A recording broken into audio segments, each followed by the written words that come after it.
गुरु जो शिष्य के लिए सबसे अच्छी कार्रवाई होता है वो करता है, चाहे उसको शिष्य को कष्ट भी क्यों न देना पड़े। जिस प्रकार से जो डॉक्टर मरीज का इलाज करता है तो उसके फोड़े को काटते हुए उसके दिल में दया नहीं आती, चाहे मरीज कितना भी रोता चिल्लाता है, शिकायत करता है कि मुझे ना काट, मुझे दर्द होता है, लेकिन नहीं, डॉक्टर को पता है कि इसकी नासूर का अगर इलाज नहीं किया गया तो यही आगे जाके एक ऐसा रूप धारण कर लेगा जो इसको बिल्कुल खत्म कर देगा।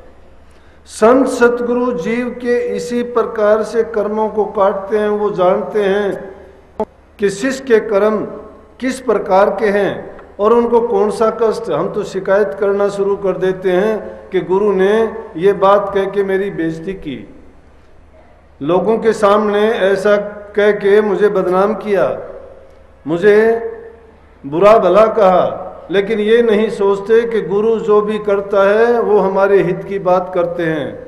उनकी हर कार्रवाई में शिष्य का हित छिपा होता है। दुख को काटने का यही तरीका है। इस रूह के लिए जो मैंने लिखी बात वो कही कि तू इस संसार में आके उलझन में पड़ गई, तुझे कुछ होश नहीं रहा, तुझे ज्ञान नहीं रहा। ये जितने भी रूहें आई हैं ये मस्त और मगन है इस दुनियादारी की कार्रवाई में। क्यों कि ये सिर्फ शारीरिक रूप से और इंद्रिय जगत के सुख को, आनंद को मानती हैं सुख, लेकिन दिल में जो असली दर्द छिपा हुआ है वो जब परमार्थ के रास्ते पर आप चलोगे, जब तुम्हें ये पता चलेगा कि हमारा दुनिया में आना क्या था, क्योंकि हमारा निर्भाग जीव हम इसलिए थे, कर्म फूटा इसीलिए उस सत्य पुरुष के दरबार से इस अकाल देश में भेज दिए गए। जिन रूहों का यहाँ इस दुनिया में आने का नंबर पड़ा, मैंने कहा था ना, दुखी है सगली सृष्टि का राजा दुखिया। इसलिए इन दुखों के देश में वो क्यों आके पड़ी कि बार बार जन्मती और मरती है। क्यों जन्मती क्यों मरती है? क्योंकि इसको भूल भरम की पट्टी आंखों पर बंधी पड़ी है। संत सतगुरु इसको जगाने के लिए आते हैं, इसका भ्रम मिटाने के लिए सत्संग और वचन फरमाते हैं, लेकिन इसकी समझ में नहीं आता। सुनती है एक कान से लेकिन दूसरे कान से निकाल देती है, अमल नहीं करना चाहते। हम भूल जाते हैं कि हमारे हित की बात कहाँ होती है। हम तो अगर सत्संग में संत सतगुरु के पास भी जाते हैं तो अपनी संसारी चाह की पूर्ति हेतु जाते हैं। ये नहीं कहता मैं ना जाओ, जरूर जाओ उनके पास, लेकिन उसको मुख्य करके नहीं।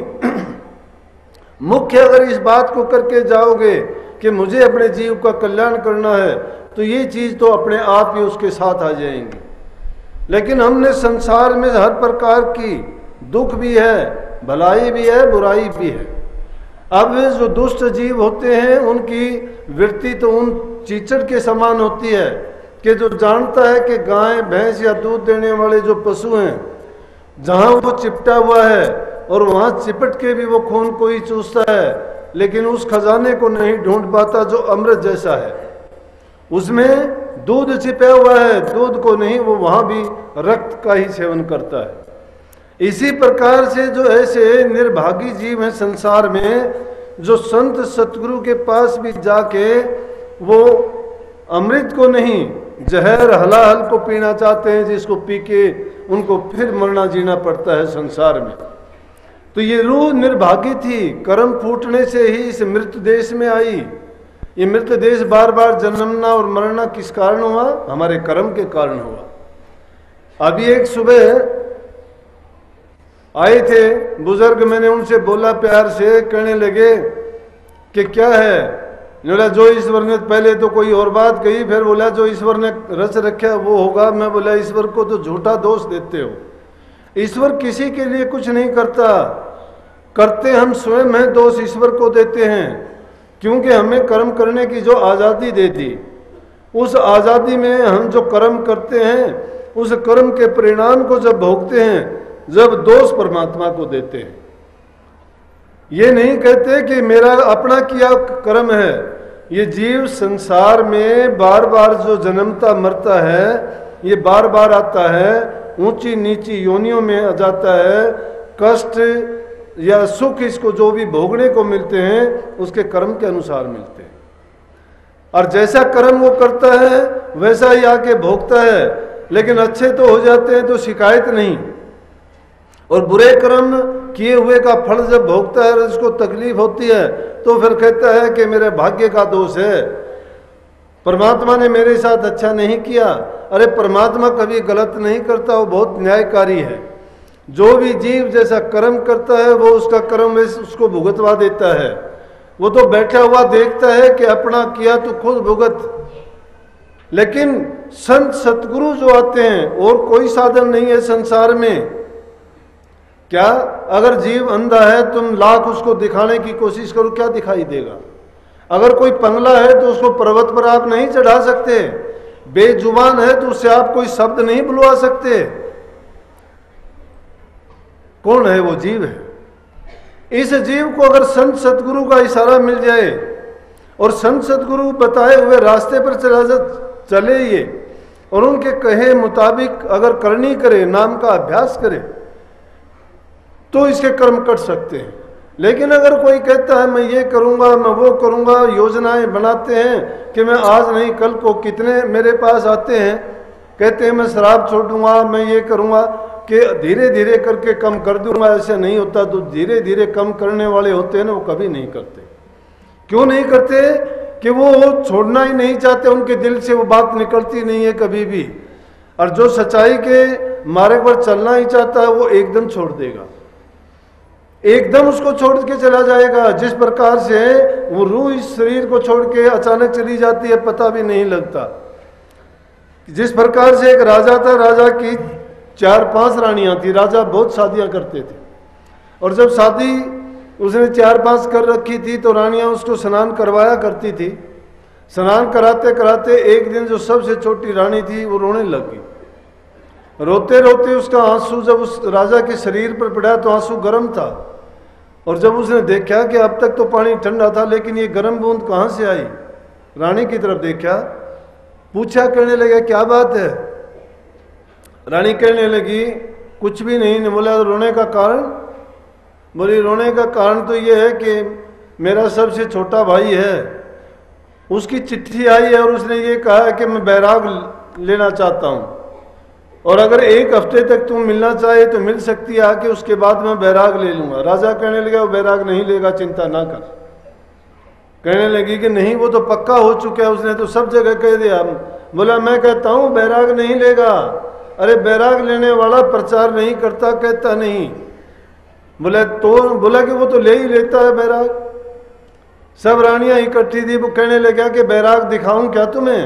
रानियां कहने लगी बताओ फिर बैराग कैसा होता है? बोला कि बताऊं कि जाने दूं? बोले कि बताओ।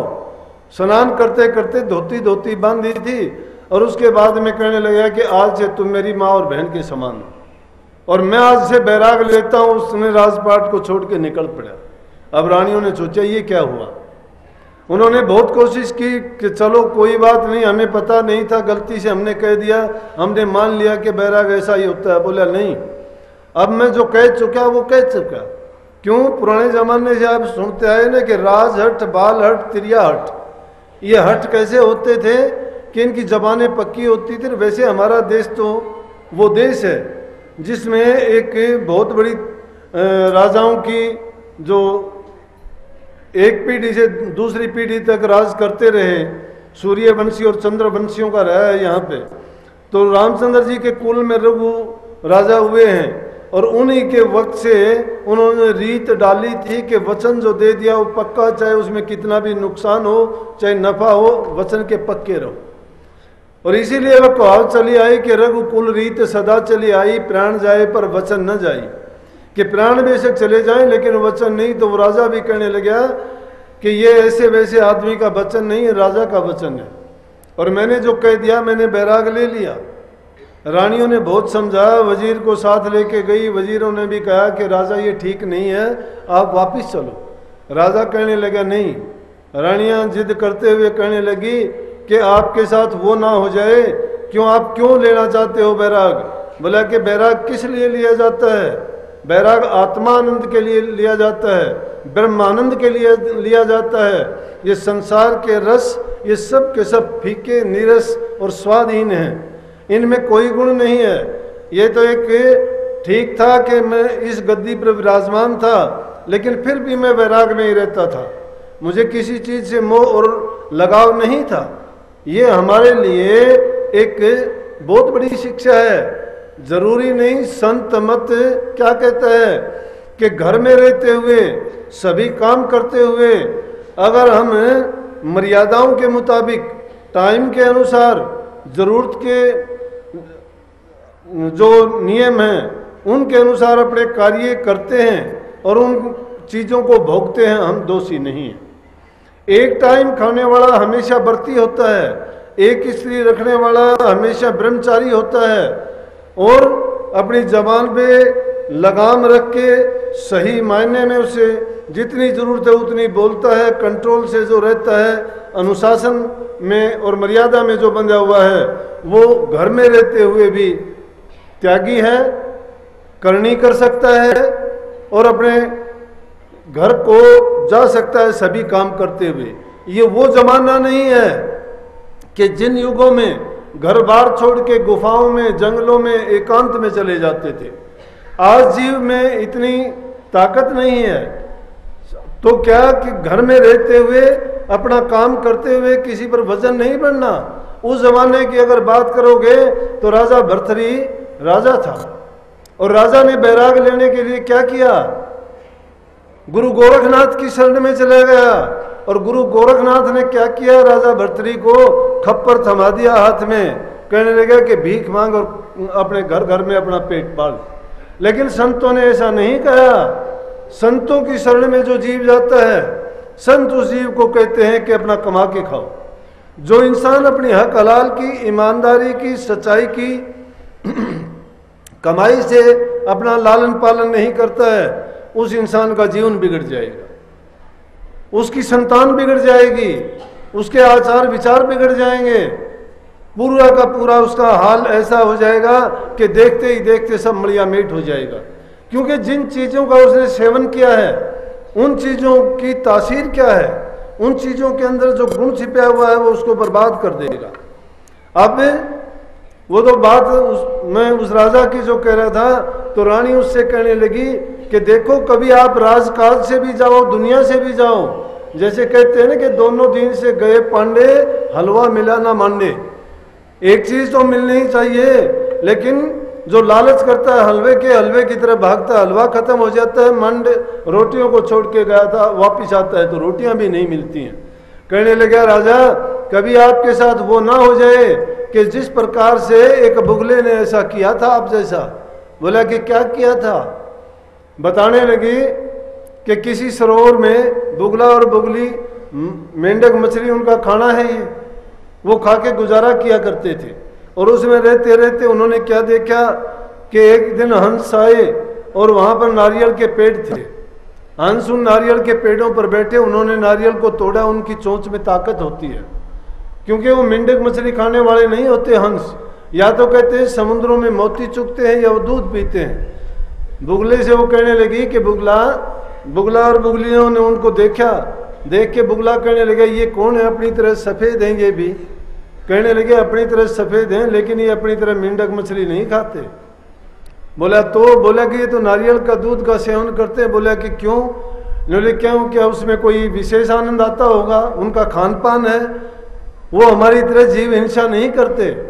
कहने लगे हम भी देखेंगे। वो कहने लगी कि अपनी चोंच में वो ताकत नहीं है, गलत काम ना करो आप, अपना ठीक है इसी में गुजारा चलता है। इनका काम है वो ये करते हैं, हमारा काम है वो हम करेंगे। लेकिन वो बुगला क्या कहने लगा, बोला कि नहीं, देखते हैं इनको कौन सा ऐसा आनंद आता है इस चीज़ में।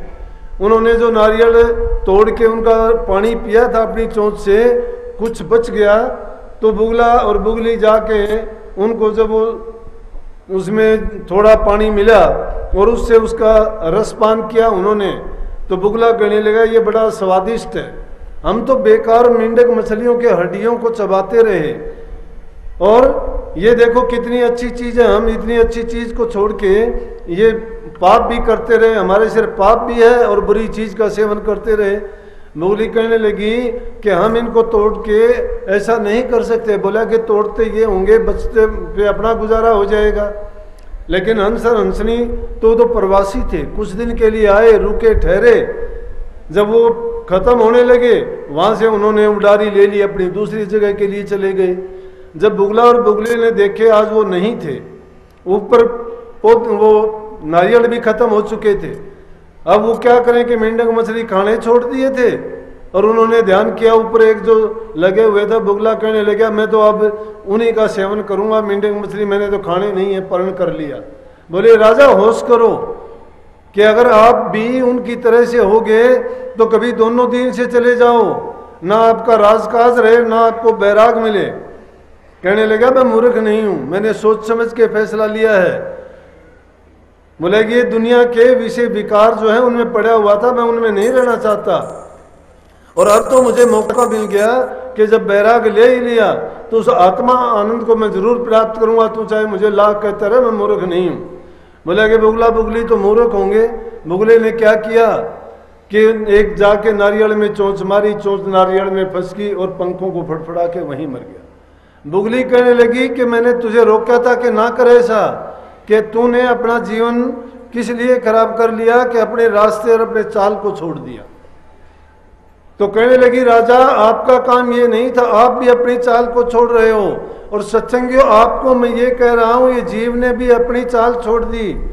ये उस सत्य पुरुष की अंश थी, ये रूह उस परमात्मा रूपी भंडार की एक सदस्य थी, ये बूंद रूप में उसी में विराजमान रहती थी। लेकिन जब ये यहाँ आई इस देश में, इसकी माया ने बुद्धि हर ली, काल ने अपने चक्कर में ले लिया और कर्म के अधीन होके ये ऐसे ऐसे कर्म करने लग गया जो इंद्रियों के रस भोगों में फंस के इसने अपने जो सच्चाई थी, असलियत थी, वास्तविकता थी, उसको भुला दिया।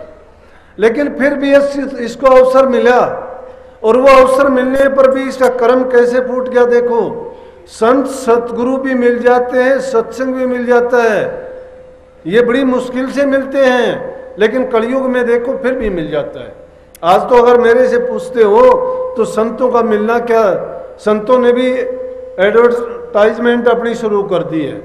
संत अपने आप को संसारी लोगों से प्रूव करवाते हैं, उनको खड़े होके सर्टिफिकेट लेते हैं कि बताओ तूने कि मैं क्या करता हूं। अरे संतों का ये कर्म नहीं था, संतों ने दुनिया के काम किए तो भी गुप्त रूप से किए। अगर उनसे कोई प्रकट होने की बात कही तो भी अपने आप को छिपा लिया। संतों ने नहीं बताया कि मेरे अंदर ये शक्ति है, ये ताकत है, वो गुप्त ताकत काम करती है। लेकिन संत कभी अपने आप को जाहिर नहीं करते। और असलियत में तो कलयुग में सत्य पुरुष ने जब संतों को यहाँ भेजा जीवों के कल्याण के लिए, तो उनसे प्रण लिया था कि ये जीवों को करामात ना दिखाएं, जीवों का काम करें।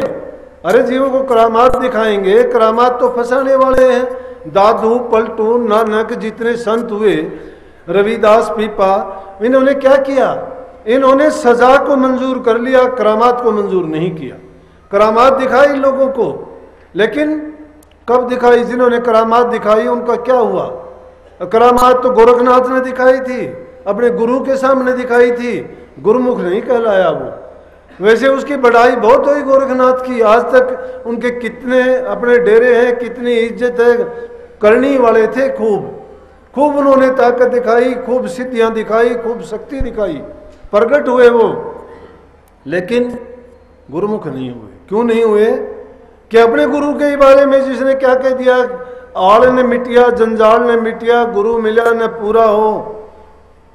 अपने गुरु को कहता है ये बात के मचंद्रनाथ से कि तेरा आड़ जंजाल नहीं मिटा क्योंकि तुझे गुरु पूरा नहीं मिला। और गुरुमुख की ये दास्तान नहीं है। गुरुमुख के लिए गुरु का वचन ही मंत्र होता है, गुरु जो करता है वो करने दो। संतों ने तो सीधी कही है कि गुरु जो करता है वो मत करो, गुरु जो कहता है वो करो, क्योंकि गुरु का अनुभव है। गुरु जानता है कि जीव का कल्याण किस तरह से करना है।